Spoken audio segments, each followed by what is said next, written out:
বিসমিল্লাহির রহমানির রহিম। আসসালামু আলাইকুম। আমি Yasin Arafat, face to face. ঠিক প্রতিদিন দুপুরবেলা কি দিয়ে খাচ্ছি, এটাই হচ্ছে ফেস টু ফেসের মেইন উদ্দেশ্য। খাবার ভালোবাসে face to face Yasin Arafat. তো খাবারের আগে কিছু নিয়ে গল্প করে, এটা তার অভ্যাসগত ব্যাপার হয়ে দাঁড়িয়েছে। তো শিক্ষা ব্যবস্থাগুলো নিয়ে প্রাথমিক বিদ্যালয়, প্রাথমিক শিক্ষাক্রম, উচ্চ মাধ্যমিক বা মাধ্যমিক যে শিক্ষাক্রমগুলো আছে, আমাদের শিক্ষা ব্যবস্থা, বাংলাদেশের রাষ্ট্রীয় শিক্ষা ব্যবস্থায় পরিবর্তন আসতে যাচ্ছে। আজকে আমাদের দেশের যে সরকার প্রধানমন্ত্রী আছে, প্রধানমন্ত্রী ঘোষণা দিয়েছেন ঢাকা বিশ্ববিদ্যালয়ে একটা কনফারেন্সে কারিগরি শিক্ষা অ্যাড হচ্ছে, আমাদের পুঁথিগত বিদ্যার পাশাপাশি কারিগরি শিক্ষা অ্যাড হচ্ছে।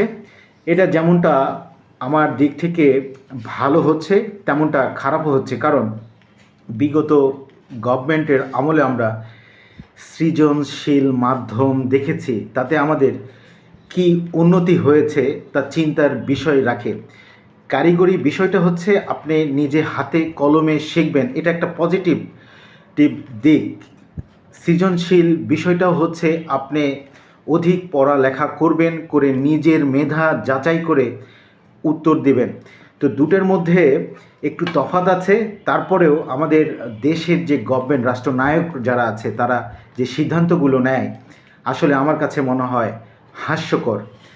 আমাদের প্রথমত গবেষণা করা উচিত যে আমাদের ছাত্রদের মেধা কোন লেভেলে চলছে এখন, তাদেরকে কি মানের শিক্ষাটা দিলে তারা আগামীতে আমাদের দেশেরই রাষ্ট্রনায়ক এবং পৃথিবীর রাষ্ট্রনায়ক হয়ে নিজেকে পরিচিত করতে পারবে বলে face to face Yasin Arafat তাই মনে করে।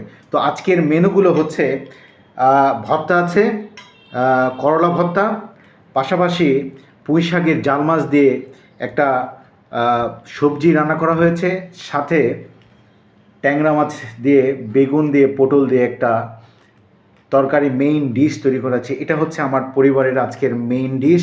এটা দিয়ে আমি খুব সুস্বাদু লাঞ্চ বা দুপুরের খাবার করব। আপনাদের খুব সুস্বাদু খাবার প্রত্যাশা রেখে আমি ইয়াসিন আরাফাত সবসময় আপনাদের সুস্বাস্থ্য কামনা করি। আপনাদের হাসিতে আমি ইয়াসিন আরাফাত থাকবো, হাসিতেও আপনারা থাকবেন বলে শেষ করছি। আল্লাহ হাফেজ।